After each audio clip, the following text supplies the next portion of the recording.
Menggetarkan, turun tangan marinir TNI bunuh petolak pasukan elit Malaysia.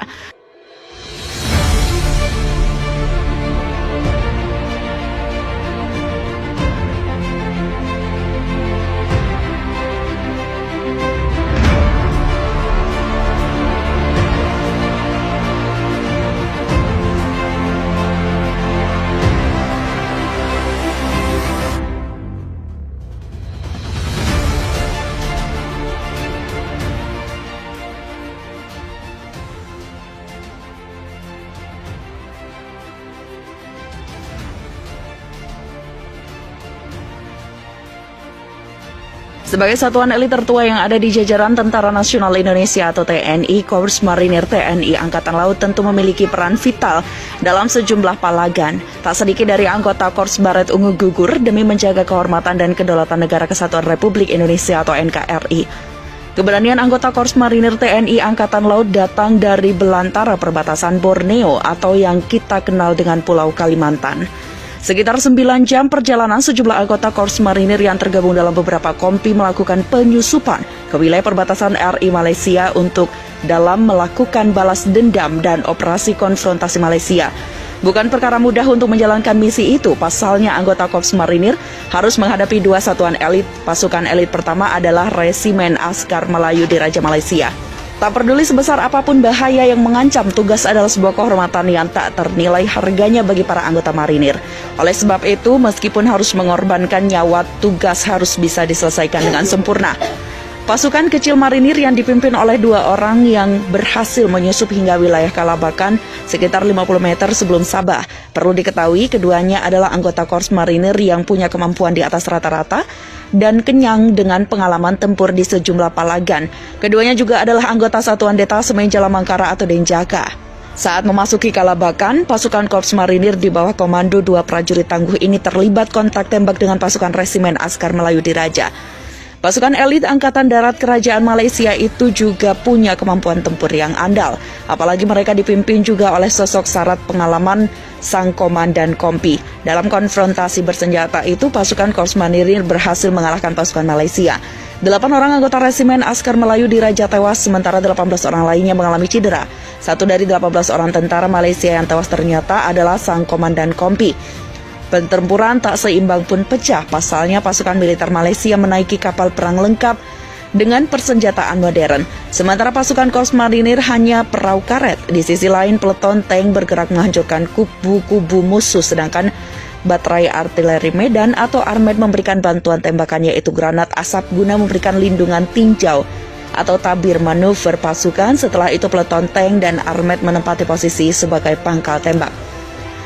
Prajurit Batalion Infanteri 1 Marinir menguasai sasaran di dalam kota dengan cara sistematis dari gedung ke gedung atau dari blok ke blok atau Seiki Bay. Dengan satu kompi infanteri mekanisme rebut dan menguasai lantai dasar dari pintu utama bersamaan satu tim Taifib menyusup dari selatan dan melaksanakan grappling menggunakan Hawk Launcher.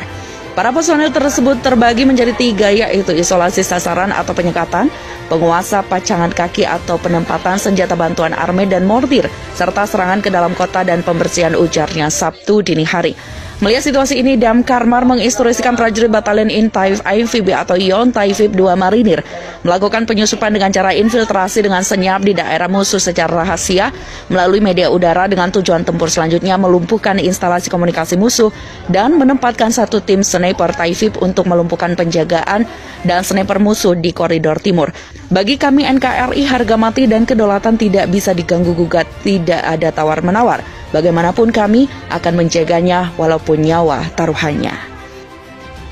Dan mengosongkan jalan-jalan kota-kota di seluruh negeri, aksi tersebut menjadi bagian dari cara barui rakyat untuk melawan militer Malaysia. Negara di Asia Malaysia itu telah berada dalam kekacauan sejak kudeta Februari. Pantauan lokal mengucapkan ekonomi lumpuh dan lebih dari 1.300 orang siap meninggalkan negeri jiran.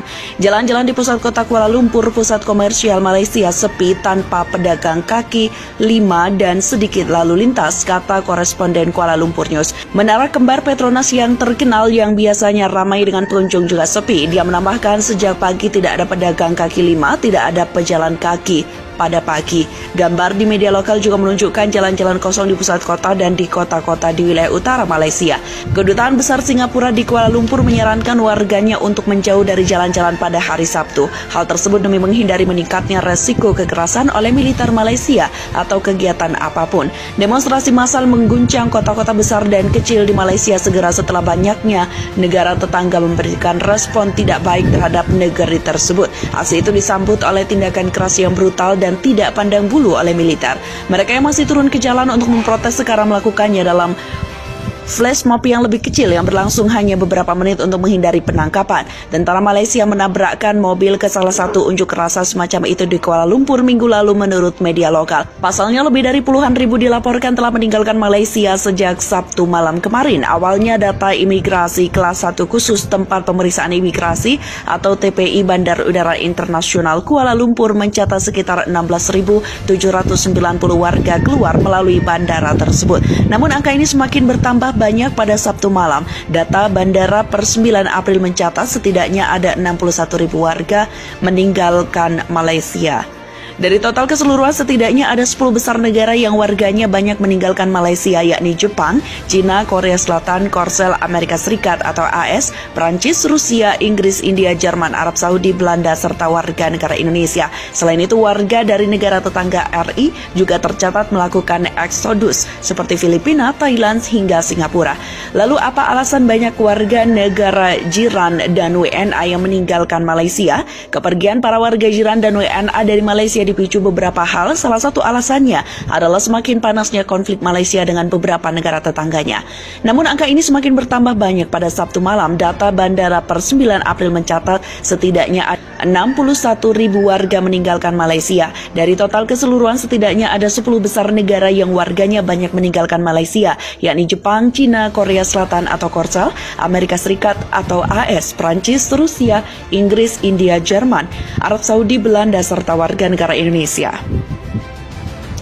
Dan juga dengan semakin panasnya keadaan di Malaysia, dalam keterangan resmi yang disiarkan Kemenhan Malaysia yang didapatkan News Militer, minggu kemarin pengerahan pasukan ke perbatasan dikarenakan konflik yang semakin rumit, sehingga pemberlakuan pembatasan masuknya warga negara asing ke negeri itu ditutup. Menurut Kemenhan Malaysia, tidak ada seorang pun warga asing khususnya dari Indonesia, India, dan Filipina yang juga diberlakukan hal yang sama tidak boleh memasuki negeri jiran mulai terhitung sejak Senin kemarin. Tak disebutkan berapa jumlah tentara yang dikerahkan mengamankan perbatasan negara dengan Indonesia. Penjaga perbatasan itu masuk dalam operasi khusus pematuhan yang sudah dimulai.